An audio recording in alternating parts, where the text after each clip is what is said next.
नमस्कार शेतकरी बंधूंनो. तर बघा, पुण्यश्लोक अहिल्यादेवी होळकर शेतकरी कर्जमुक्ती योजना याची प्रोसेस अत्यंत चांगल्या पद्धतीने चालू आहे. आता याच्यामध्ये बऱ्याच शेतकऱ्यांना मोठ्या अडचणी देखील येत होत्या.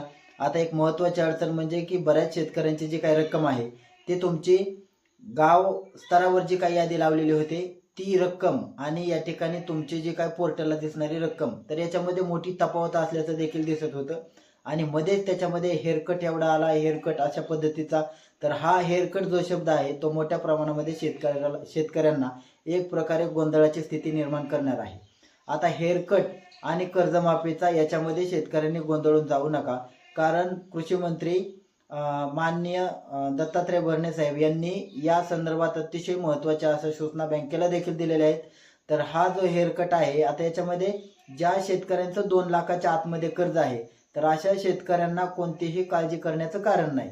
समजा पोर्टलला गाव स्तरावर तुम्हाला 1,50,000 कर्ज दाखवत असेल आणि ज्या वेळेस तुम्ही KYC करायला जातात त्यावेळेस तुम्हाला 50,000 किंवा 70,000 कर्ज दाखवत असेल, तर अशा वेळेस शेतकऱ्यांनी घाबरून जायचं नाही. तुमची KYCची प्रक्रिया ही तुम्ही पूर्ण करून घ्यायची आहे. आता या संदर्भात तुम्ही म्हणाल की आता मग आमची तर कर्ज रक्कम आहे ती 1.5 लाख होती, मग या ठिकाणी फक्त 70,000 जर आकडा दाखवला KYC करताना, मग आमची तेवढीच माफ होणार का? तर नाही, तुमची संपूर्ण कर्जमाफी होणार आहे. जे काही शासनाची रक्कम 70-80,000 काय असेल तर ती आणि राष्ट्रीयकृत ज्या काही बँका असतील त्या बँका तुमची वरची रक्कम भरणार आहेत. आता मग तुम्ही म्हणाल की मग आम्ही या संदर्भात बँकेत गेलो तर बँकेतले अधिकारी आम्हाला व्यवस्थित सांगत नाही. तर त्या संदर्भात त्यांच्या वरिष्ठांची देखील सरकारने त्या संदर्भातली चर्चा केलेली आहे. SLBC जे काही आहे त्यांनी त्या संदर्भातला ताळमेळ घालायचा आहे आणि त्या संदर्भात बँकेला देखील तशा प्रकारच्या सूचना दिलेल्या आहेत.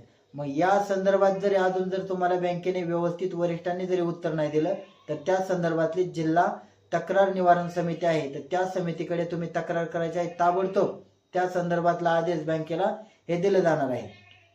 परंतु शेतकऱ्यांनी या संदर्भात कोणतीही गोंधळाची परिस्थिती करू नये.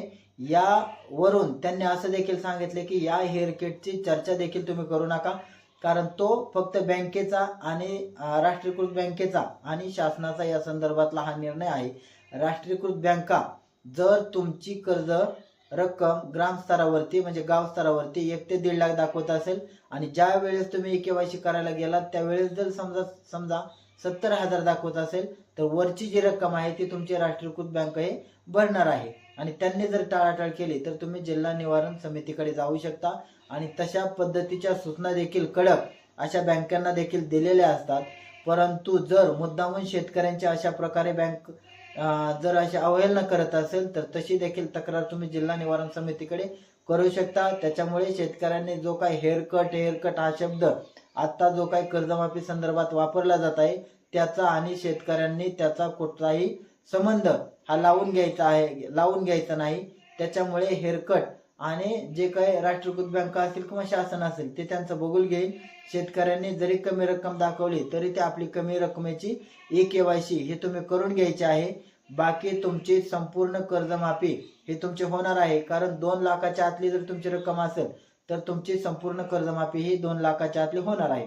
आणि ज्या वेळेस तुम्ही KYC कराल तर शासनाच्या नियमाप्रमाणे 48 तासाच्या तुमचे पैसे तुमच्या कर्ज खात्यावरती जमा होणार आहेत. आणि जर समजा तुमची 70,000ची KYC तुम्हाला KYC दाखवत असेल आणि अमाऊंट 1.5 लाख असेल तर वरची रक्कम ही राष्ट्रीयकृत बँक ही ताबडतोब भरणार आहे. आणि ती भरल्यानंतर तुम्ही बँकेचा नीलचा दाखला देखील घ्यायचा आहे आणि तो तुमचा एकदा नीलचा दाखला भेटल्यानंतर तुम्हाला दुसऱ्या दिवशी देखील तुम्हाला कर्ज भेटू शकते. त्याच्यामुळे शेतकऱ्यांनी जो हेअरकट आहे या शब्दाशी कोणतंही आपलं देणं घेणं नसल्यासारखं थोडा वेळ पकडून आपली KYCची पूर्ण प्रक्रिया ही करून घ्यायची आहे. धन्यवाद.